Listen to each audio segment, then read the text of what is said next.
Hello and welcome to today's video. My name is Mirjam and I'm part of the quirky reading couple. It's been a while since we posted a video and we're very sorry for that. And in today's video, unfortunately, Jaap couldn't join me, so it's just me today. The reason why we've been absent is that we both were hit by a terrible cold and we lost our voice. First it was Jaap or Jack's turn, and when he finally got better, the virus or whatever it was hit me. So as you might hear, my voice is not entirely as it should be, but hopefully we'll be back very soon, the both of us. And as I said in previous videos, with Jack or Jaap's working schedule, it's not always doable to film a video together, and in those videos I will film a video on my own. Today's video is a book haul because it was my birthday 2 weeks ago. I turned 30. I can hardly believe that I'm that old. Well, it's not really old, but let me try to explain. I still feel like I'm 24, and it's not that I want to be 24 or that I'm just not acknowledging the fact that I grow older, because I know growing old is a blessing, and I've realized that the more a couple of months ago when a good friend of mine actually passed away at the age of 30. So it's not that, it's more that I can simply not believe that so many years have passed since I first entered this world. It just doesn't feel like it. And I think the 2 years, or yeah, about 2 years with the coronavirus didn't help either. Well, this video is not me being sad about the fact that I'm growing old, but it's me being happy with all the books that I got for my birthday, or bought from money I got on my birthday, or gift cards or whatever. It's 5 works of non-fiction actually, and 4 fiction books. So we'll start out with the non-fiction books. This is the Dutch edition of C.S. Lewis's A Grief Observed. It's a very small book, and only after C.S. Lewis died people actually realized that this was his book. Quite a lot of people have actually told me that A Grief Observed is better than The Problem of Pain, and I think The Problem of Pain is a very good book as well, about why pain is here, but A Grief Observed is more personal because of C.S. Lewis's experiences with the death of his wife. And I think that considering the things that have happened in my life the past year, this will be a good book for me to read. This is actually a book I bought myself from money I got on my birthday. The other book is not a birthday book or something that I got from my birthday money, but it's actually a book that I pre-ordered in September 2022, and finally at the beginning of February it arrived. So it does feel a bit like a birthday gift. It's Grace in the Grey by Mike Donaghy. I absolutely loved his first book, Finding God's Life for My Will, and I heard that this book is about sort of, yeah, a more loving way to disagree. So if you're arguing with someone, it's more like, we can't agree on everything, but how can we still keep the conversation if we don't agree on things? And I thought that would be a good book with all the polarization that is happening right now in the world. I thought it will be good to find a more loving way to disagree. The next book is the Dutch edition of a Swedish book. I don't know if the book is also available in English.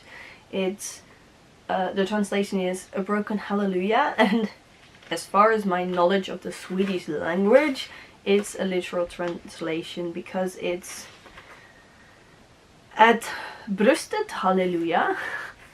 My Swedish is a bit rusty, I'm sorry. I think that it sounds about like the same it does in the Netherlands. So I think that is a literal translation. It's by Thomas Sjödin. I don't know how you say that. But it's very interesting. It's about grief and clocks. That sounds a bit odd, but if the book is available in English, check it out. It's very interesting. I've learned quite a lot from it and it was really interesting. I'm not finished yet. I'm like halfway through. So next is a Dutch original called Hartsrust by Eline Hogeboom. You can translate the title as Rest for Your Heart, I believe. It's a book with 365 devotionals, so one for every day, but there are no dates mentioned. So you don't have to read it every day. You can also just read a devotional, sort of devotional, whenever you want to. The author of this book was actually visiting the bookstore where I work. I invited her, and on the evening I decided to buy this book. And the last book in the non-fiction department is the Infographic Bible by Karen Sorry. This is the Dutch edition, but it's originally English, I believe, like USA, I'm not entirely sure. This is a very interesting book. I got it from my parents for my birthday, and it's so interesting. Like, for instance, this is an overview of all the important female characters in the New Testament, and all these interesting facts are in the Bible. Yeah, you should really check it out if you're interested in this. And now for the fiction department, these 4 books are all translated books, so they are originally English. I think I've mentioned this before, why I buy Dutch books that are originally English while I can read them in English. It's mostly support the Dutch bookstores. I work at the bookstore myself, and I know that it's a very tough time for us right now, so I want to support Dutch bookstores. And it's getting a lot harder to buy English books as well these days, because I don't want to order from Amazon and other companies anymore for reasons I might explain in a future video if you want me to. So it's quite hard for me to get access to English books, so I'll stick with the Dutch translations. The first one is one I bought myself from gift card I got for my birthday, and the original title is A Light on the Hill by Connelly, because I've read another series by this author and I thought it was really great. So this is a new series about I don't know how you call those cities in English, but there were like a few cities in ancient Israel where you could flee to whenever you, I believe when you killed someone without, you didn't mean to kill them, it was an accident. So you could flee to that city and then the people could not judge you for it. As far as I know, it works like that. So it's quite an interesting story. I love biblical fiction, so yeah, it's still on my to-read list. Now comes a book that I've already read. It's also biblical fiction. It's the Dutch edition of The Hidden Prince by Tessa Afshar. I've mentioned this before. I'm a huge fan of this author, and this book definitely did not disappoint. It is actually based on a myth, and that makes it so interesting. She actually admits that we know the myth is not true, but I'm a novelist. I had to write about this. So if you love biblical fiction as well, I think you will enjoy The Hidden Prince. Next is, to complete my collection, Brother Band Book 9. I'm not entirely sure what the original title is. I can find it. Brother Band Book 9, The Stone Chase. So yeah, it was an interesting book. I've read it and I had fun. So if you're collecting the Brother Band and Ranger's Apprentice series, then you should probably get this book too, in English preferably, if you're English. I don't think you will find the Dutch edition very useful if you're not Dutch.